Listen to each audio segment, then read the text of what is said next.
Punjabi singer Sidhu Moosewala की हत्या के बाद जिस शख्स ने सबसे ज्यादा सुर्खियां बटोरी हैं उसका नाम है लॉरेंस बिश्नोई।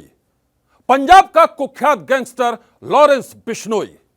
लॉरेंस बिश्नोई लंबे वक्त से पुलिस की गिरफ्त में है, लेकिन उसके नाम पर खेला जा रहा है खौफ और दहशत का खेल।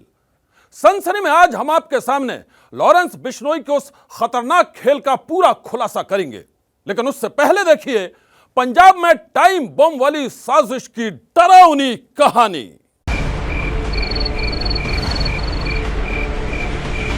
रात का घुप अंधेरा था।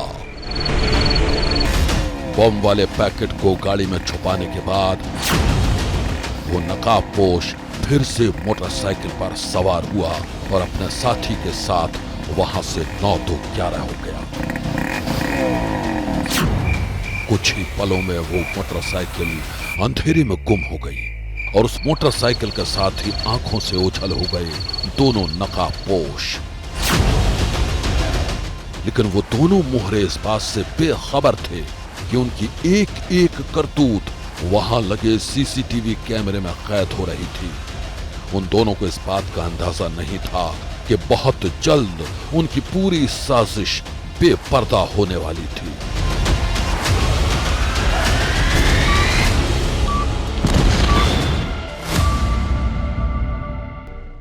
इन दोनों की पहचान नहीं हुई, लेकिन कुर्ता पजामा पहने दो लोग रात 12 बजे के करीब मोटरसाइकिल के ऊपर आए। जो बोलेरो गाड़ी थी दिलबाग सिंह के घर के C block Ranjit avenue area जो है पॉश एरिया है अमृतसर का, तो वहां में दिलबाग सिंह के घर के बाहर जो उनकी बोलेरो हरे रंग की गाड़ी लगी थी, तो उसके पास दो लोग जब आए तो उनमें से जो एक ने उतर के गाड़ी के नीचे जब विस्फोटक पदार्थ लगाया और सुबह जब मलकीत सिंह नाम का जो कार वॉश करने के लिए लड़का जो उन्होंने रखा हुआ था वो आया, तो उसने देखा कि टायर के पास कोई चीज इस तरह की लगी हुई है, तो उसने तुरंत इसकी जानकारी जो सब इंस्पेक्टर सीआईए में तैनात है, सीआईए में जितने भी अधिकारी हैं ड्यूरिंग टेररिज्म और हालिया गैंगस्टर जो खिलाफ जो सीआईए के तमाम अधिकारियों ने पंजाब में काम किया है, तो दिलबाग सिंह भी उनमें से एक है जो काफी समय से एक्टिव थे।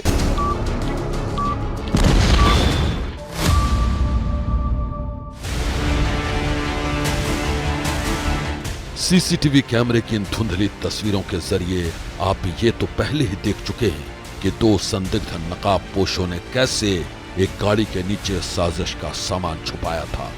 अब हम आपको बताते हैं कि उन नकाबपोशों की साजिश के निशाने पर कौन था और वो बम वाली साजिश ऐन वक्त पर कब और कैसे हो गई नाकाम। इन दोनों सवालों के जवाब आपको दे रहे हैं पंजाब पुलिस के सब इंस्पेक्टर दिलबाग सिंह। ਸਾਨੂੰ 12 ਵਜੇ ਪਤਾ ਲੱਗਾ। ਦਿਲਬਾਗ ਭਾਈ ਇਹ ਕਿਸ ਤਰ੍ਹਾਂ ਪਤਾ ਲੱਗਾ? ਗੱਡੀ ਧੋਣ ਵਾਲਾ ਆਇਆ ਤੇ ਉਹਨੇ ਵੇਖਿਆ ਵੀ ਗੱਡੀ ਦੇ ਟਾਇਰ ਲਾਗੇ ਕੋਈ ਸਮਾਨ ਪਿਆ ਵਾ। ਅਸਲ ਉਹ ਚਪਕਾ ਕੇ ਗਿਆ ਵਾ ਥੱਲੇ, ਪਰ ਉਹ ਕਿਤੇ ਥੱਲੇ ਗਿਰ ਗਿਆ। ਚਲੋ ਸਾਡੀ ਕਿਸਮਤ ਚੰਗੀ ਲਾ ਲਓ ਬਸ ਜੀ। ਜੇ ਗੱਡੀ ਉਤਰਾ ਸਟਾਰਟ ਕਰਨੀ ਸੀ ਤਾਂ ਉਹਨੇ ਬਲਾਸਟ ਹੋ ਜਾਣਾ।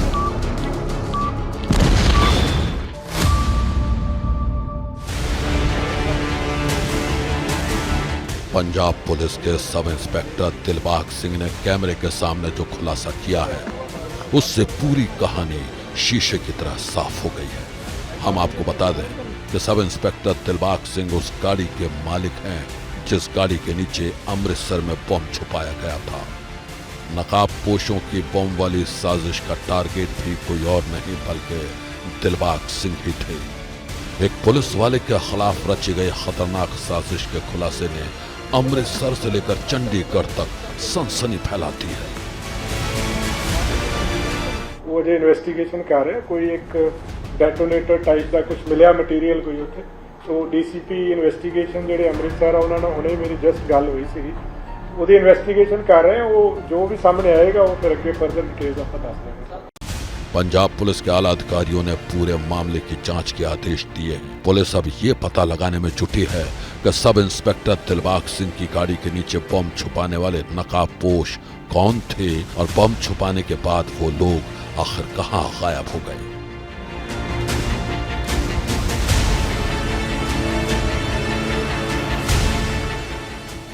एक पुलिस वाले की गाड़ी में बम छुपाने का यह मामला बेहद गंभीर है। दरअसल sub inspector Dilbag Singh Punjab police के उन जांबाज जवानों में से एक हैं जो आतंकवाद के खिलाफ लड़ाई में कई साल से एक्टिव हैं। ऐसे में सवाल यह है कि क्या उनकी गाड़ी में बम छुपाने वाले नकाबपोश किसी आतंकी साजिश के मोहरे तो नहीं थे? अभी तक जो जानकारी मिली है, खुद दिलबाग सिंह ने जो हमें बताया है कि उन्होंने ड्यूरिंग टेररिज्म काफी काम किया था और इसकी वजह से लगातार उन्हें पहले भी थ्रेट मिलती रही है। हालिया जो उन्होंने जिक्र किया दिलबाग सिंह ने हमें, जो इस समय जहां पे मौजूदा पुलिस अधिकारियों से बातचीत करें, उन्होंने बताया कि 5 जून को उनको रिसेंटली थ्रेट उनको मिली थी। दल खालसा का उन्होंने जिक्र किया कि उनको थ्रेट मिली थी, लेकिन क्योंकि उनके पास सिक्योरिटी थी और इसलिए उन्होंने इसकी जानकारी जो शिकायत नहीं दी थी, लेकिन पुलिस के अधिकारियों को उसकी जानकारी दे दी गई थी।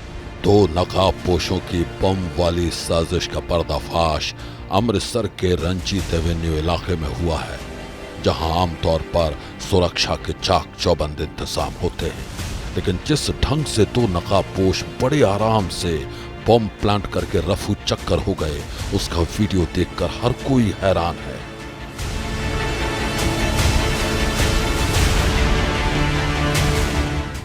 तो गनीमत ये रही कि गाड़ी की सफाई करने वाले स्टाफ की समझदारी से बम वाली साजिश ऐन वक्त पर नाकाम हो गई, वरना इसका नतीजा बेहद खौफनाक हो सकता था।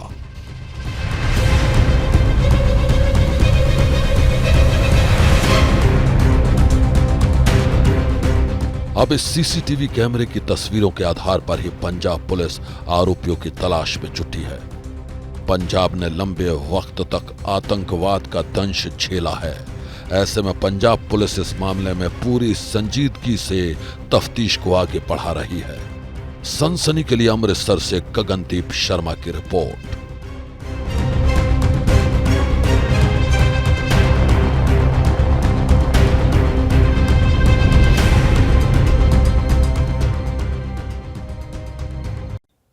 पंजाब ने आतंकवाद का लंबा और खौफनाक दौर देखा है, इसलिए वहां जब भी किसी आतंकी साजिश की दस्तक होती है तो हर किसी का दिल कांप जाता है। मैं आपको बता दूं कि पिछले 1 साल के दौरान पंजाब में कई बार आतंकी साजिशों का पर्दाफाश हो चुका है। वहां कभी कोर्ट में बम ब्लास्ट से सनसनी फैली, कभी पंजाब पुलिस के इंटेलिजेंस हेडक्वार्टर पर हमले से हड़कंप मचा, तो कभी खतरनाक हथियारों से लैस खालिस्तानी आतंकी पुलिस के हत्थे चढ़े। ऐसे में अब हर किसी की नजर बम कांड की तफ्तीश पर टिकी है।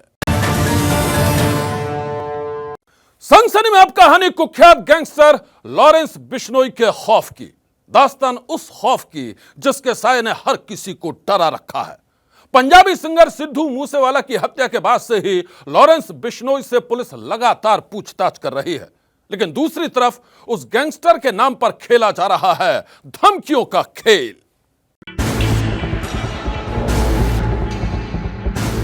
कभी पाकिस्तान तो कभी खाड़ी देशों से आती हैं धमकी भरी कॉल।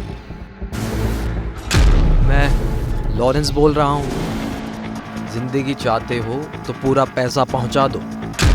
दुबई के नंबर से जो कॉल आती रही, इसमें यही कि धमकी भरी कॉल, फिरौती मांगने का काम किया और अगर फिरौती ना दी गई तो जान से मारने की धमकी दी गई थी। दुबई में होती है जिंदगी की डील। तेरी किस्मत अच्छी थी, इस बार तू बच गया।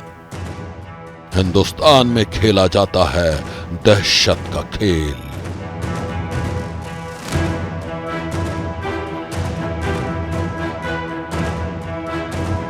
इंटरनेट कॉल के जरिए चलता है वसूली का धंधा।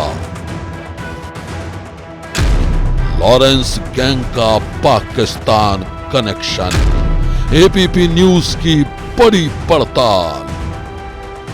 पंजाबी सिंगर सिद्धू मूसेवाला के मर्डर की डरावनी तस्वीरें आपने देखी।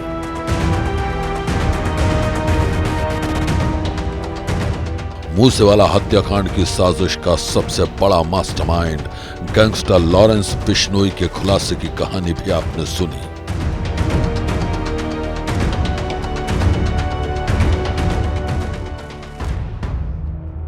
लेकिन आज हम आपके सामने खौफ के एक ऐसे खेल का खुलासा कर रहे हैं जो खेल सिद्धू मूसेवाला की हत्या के बाद शुरू हुआ था।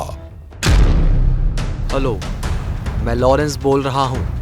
उस खेल की शुरुआत होती है कुख्यात गैंगस्टर लॉरेंस बिश्नोई के नाम से और वो खेल खत्म होता है एक डील के साथ।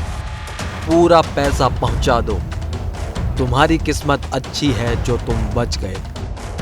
दहशत का वो खेल भले ही हिंदुस्तान में खेला जा रहा है, लेकिन असल में उस खतरनाक खेल के तार पाकिस्तान और खाड़ी देशों तक जुड़े हुए हैं।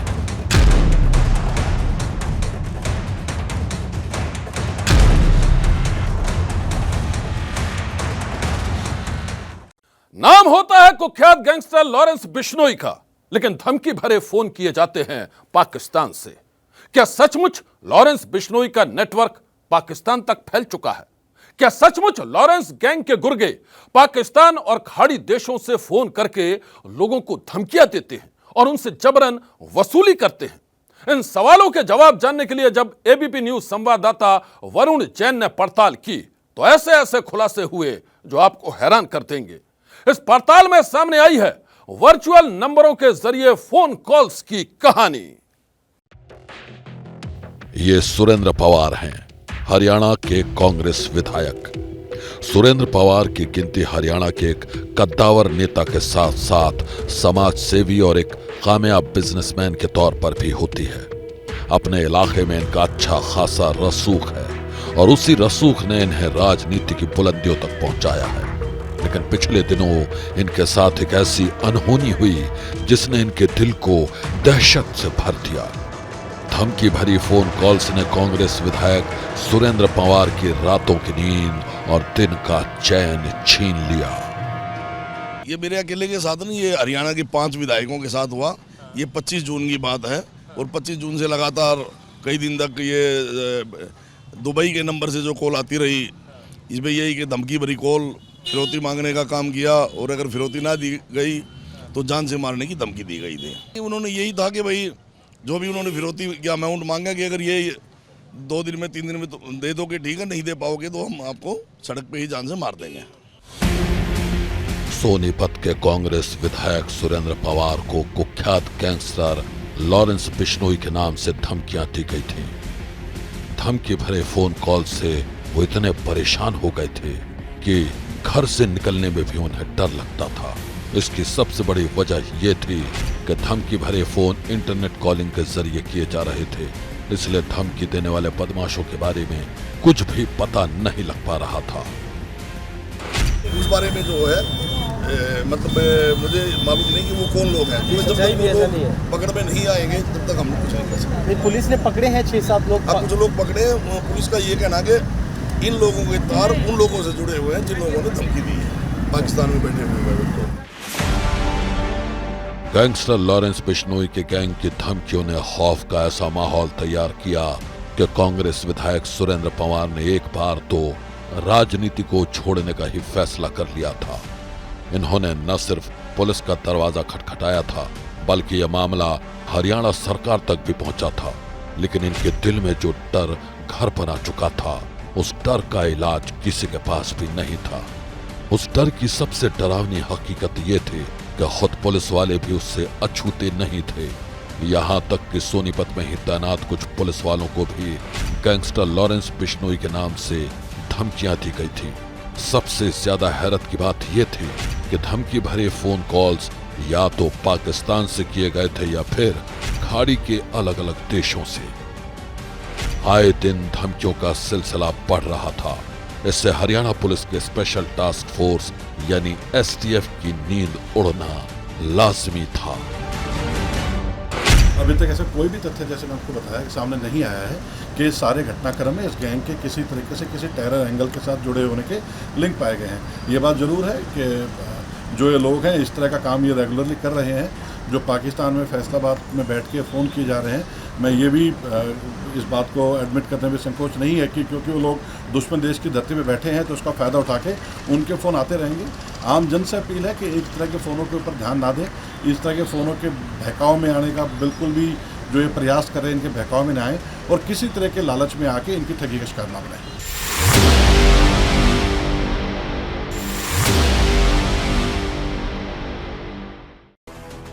धमकी के कॉल विदेशी धरती से आने के चलते पुलिस जांच आगे नहीं बढ़ा पा रही थी। इसी बीच एसटीएफ ने लॉरेंस बिश्नोई गैंग को हथियार सप्लाई करने वाले एक बदमाश को धर दबोचा। इस बदमाश की गिरफ्तारी ने हरियाणा एसटीएफ को ही चौंका दिया। लॉरेंस बिश्नोई गैंग को हथियार सप्लाई करने वाले की गिरफ्तारी के बाद एसटीएफ को ही धमकी भरे फोन आने लगे। ये कॉल उसी वर्चुअल नंबर से आ रहे थे जिससे विधायकों को रंगदारी के लिए कॉल आई थी। इस बार बदमाशों ने एसटीएफ पुलिसकर्मी से ही रंगदारी मांग ली और यही गलती शायद बदमाशों की गिरफ्तारी की बड़ी वजह बनी। हरियाणा पुलिस ने पाकिस्तान से आए इस फोन कॉलर के बताए गए बैंक अकाउंट में पैसा डाल दिया और फिर उस अकाउंट डिटेल्स के जरिए एसटीएफ ने मुंबई से दुलेश आलम और बद्रे आलम को धर दबोचा। तो बिहार से अमित यादव, सद्दीक अनवर, सनोज कुमार व कैश आलम की गिरफ्तारी हुई। पुलिस ने इनके पास से 92 एटीएम, 56 सिम कार्ड, 24 मोबाइल और 3,97,000 रुपए बरामद किए। इनसे पूछताछ के दौरान खुलासा हुआ कि यह पाकिस्तान और मिडिल ईस्ट में बैठे अपने आकाओं के आदेश पर यह काम कर रहे थे।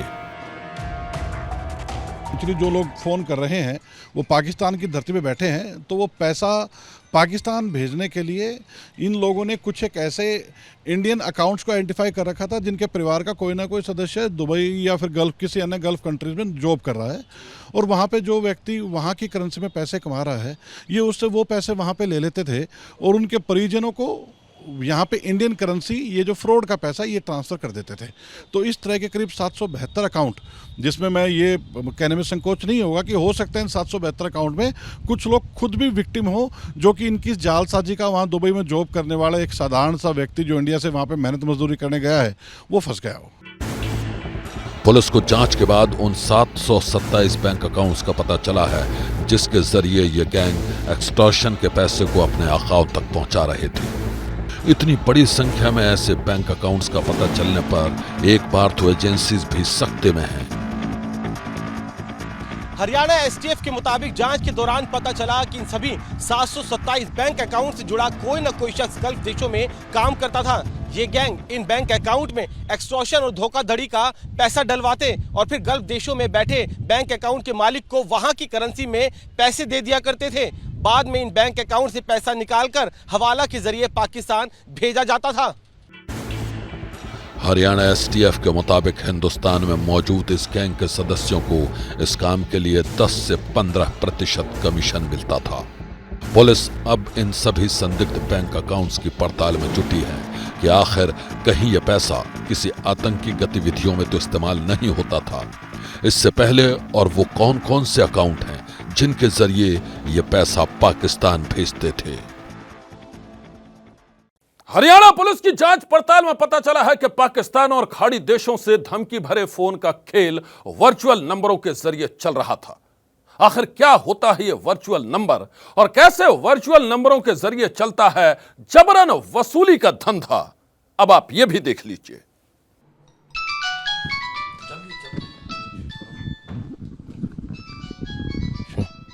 ये सर ये किसका नंबर है सर? ये दिल्ली के पुलिस कमिश्नर के नंबर से इस पर कॉल आ रही है, जबकि वो एक्चुअल में यहीं से की गई है।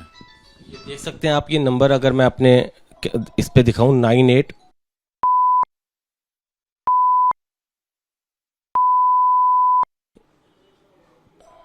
इस नंबर से ये कॉल किया गया। दिल्ली पुलिस कमिश्नर का ये नंबर है, जबकि उनकी तरफ से कॉल किया ही नहीं गया था। तो इस तरीके से ये देखिए, आप देख सकते हैं 98 दिल्ली पुलिस कमिश्नर का नंबर है, जो कि यही से इंटरनेट के जरिए कॉल किया गया है। पुलिस कमिश्नर की तरफ से कॉल किया ही नहीं गया। सर यही बिल्कुल आपने सही कहा, ये यहीं से इंटरनेट के जरिए कॉल किया गया।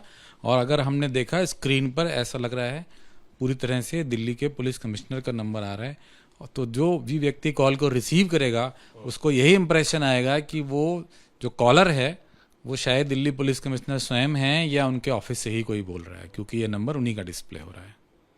सर ये इस तरीके से फिर कैसे कर पाते हैं वर्चुअल कॉलिंग, जो ये साइबर ठग है, क्योंकि लगातार इस वर्चुअल कॉलिंग का इस्तेमाल हो रहा है ठगी के लिए? देखिए, ऐसे बहुत सारे ऐप इंटरनेट पर अवेलेबल हैं जहां पर बहुत कम पैसे देकर आप क्रेडिट्स खरीद सकते हैं और उन क्रेडिट्स को यूज़ करके आप कहीं भी दुनिया में कॉल कर सकते हैं और दुनिया के किसी भी महत्वपूर्ण व्यक्ति का नंबर अपने नंबर के तौर पर उस ऐप में सेट कर सकते हैं। तो कॉलर को कॉल उसी नंबर से आएगी जो नंबर सेट किया गया है, ना कि ओरिजिनल नंबर से जो कि उस फोन में एक्चुअल में है। जुर्म के खिलाफ आपकी आवाज है सनसनी, गुनाहों और गुनहगारों के खिलाफ जंग में आपकी ताकत है सनसनी, आपकी मददगार है सनसनी। अगर आप भी सनसनी से मदद चाहते हैं तो सनसनी हेल्पलाइन पर फोन करें। हमारा नंबर है 9818234551। नंबर एक बार फिर नोट कर लें, 9818234551। इस नंबर पर आप हमें मैसेज या व्हाट्सएप भी कर सकते हैं। आज की सनसनी में बस इतना ही। क्या मजबूरी है मेरी, बताइए। मैं अभी आपको बताती हूँ कि मैंने ओए होए होए होए नमकीन के चटकारे लेते हुए टकटकी मार के डिबेट शो को पॉज रिपीट कर करके देख रहे हैं जोगिंदर जी। इनकी तरह आप भी देखें अपनी फेवरेट डिबेट्स को रिपीट कर और डाउनलोड कीजिए एबीपी लाइव ऐप अपने स्मार्ट टीवी पर।